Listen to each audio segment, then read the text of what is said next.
I don't know if you've ever watched 10 years of your life go up in flames. Maybe you have, maybe you haven't. But let me tell you, my 30s felt like a decade-long funeral where the only ones who sent flowers were my ex-wife's attorneys. She took the house, the money, even the dog's favorite bed, and as some kind of cosmic punchline, she ran off with the guy who used to mow our lawn. Yeah, he mowed the grass, and then he mowed right into my marriage, you know what I mean? By the time the court was finished, it looked like my life had been carved up at a family Thanksgiving, and I was the turkey left with bones and skin. She walked away with nearly everything, full custody of my boys, most of our savings, even the old vinyl records I'd owned since college. So there I was, mid-40s, living out of a pickup in a duffel bag, crashing on my buddy's lumpy couch in North Carolina, looking at the ceiling most nights and wondering if that was it. I didn't care if the sun came up or not. Bourbon was breakfast, lunch, and dinner. I stopped shaving, stopped answering calls. Hell, I stopped pretending I gave a damn.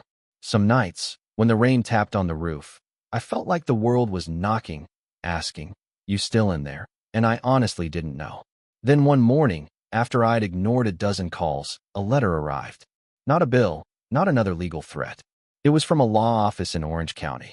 My grandfather, the only man who ever taught me how to fix an engine or split a log, had died and left me 80 acres of raw forest, way out where GPS signals fade and the road gives up, turns to gravel, then just disappears. All I could remember was the smell of pine needles and the buzz of summer frogs from when I was a kid. But the idea stuck in my mind like a burr on a sock. No ex-wife, no lawyers, no damn HOA to find me for the color of my mailbox. Just me and the trees, and maybe a second shot at building something real. So, on the last night I spent in that trailer, I sat holding a bottle of cheap bourbon and made a promise to myself. Hell, to the universe. I was going out there. I was going to start over, one cinder block, one board, one rusty nail at a time. The land didn't care if I was broke, bitter, or brokenhearted. It just waited, patient as stone. The work nearly broke me. I didn't have the money for contractors. I bought a generator, cleared a plot by hand, poured a foundation with sweat that stung my eyes. When my arms ached and my back screamed, I kept going, stubborn as a mule. I cut beams, stacked rocks, hammered boards until my palms bled. I wasn't building some soulless prefab box.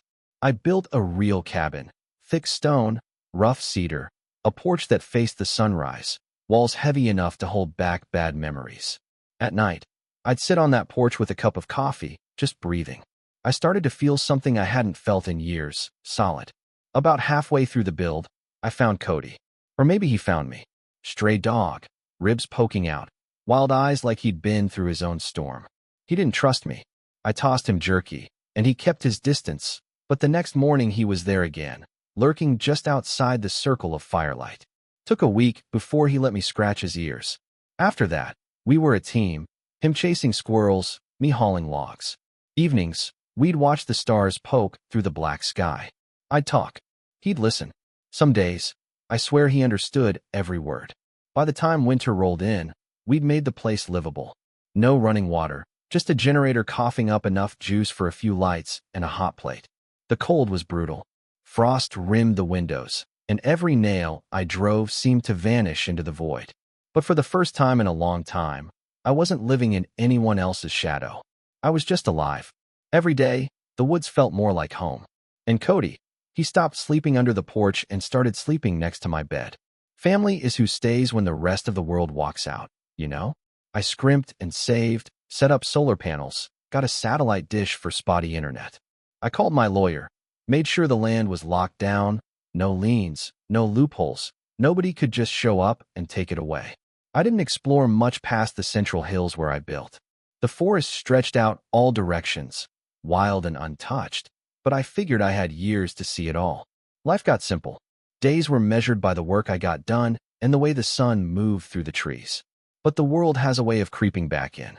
One morning, almost 10 years after I started, a matte black SUV glided up my gravel drive. Looked like a government issue, not a speck of mud on it. Cody growled before I even heard the tires. A woman stepped out, blonde hair, sharp blazer, high heels like she'd never met dirt before. She handed me a folder. "You're in violation of HOA zoning standards," she said. not even looking me in the eye. Vacate within 14 days. I almost laughed in her face. Lady, I built this with my own hands. But she just smirked, got back in her SUV, and left a dust cloud and a threat hanging in the air. Inside the folder, forms, signatures, maps, stamped with official-looking seals. 14 days to leave the only home I'd built for myself in decades. I called Paul Sinclair, old friend, lawyer, accent thick as South Carolina molasses, but a mind like a steel trap. Patent lawyer, but zoning law was his secret hobby. He dove in, started digging. Turns out, the HOA president, Karen Atwood, had filed a petition to expand their boundaries, but there was no record of it passing. Just a forged approval letter with a dead man's signature. She was stealing my land on paper. Paul said, "This is fraud, felony level. Time to get smart." He sent me drones. Yeah, drones. We flew them over the land, mapped every inch, every survey marker, even caught footage of a brand new villa tucked way back behind the ridge. Gated drive, hot tub, the works. Atwood's private palace, built right on my property. Cody and I hiked out there, found a bunker under the shed. Not storage, a fraud den. Racks of servers, files, notes, videos of Karen bragging about annexing my land, faking violations, even mocking homeowners she'd bullied out. Cody even starred in some of the videos, caught on harness cam sniffing around her illegal villa. Paul's eyes lit up. "You realize your dog just captured courtroom gold?" We backed up everything, filed with the county prosecutor. Karen tried to counterpunch, filed a motion to demolish my house, claimed my dog was a community threat. Sheriff Dalton, calm as ever, showed up when she tried to send a demolition crew. Deputies in tow, lights flashing. Karen screamed about trespass and dog attacks, but Dalton wasn't having it.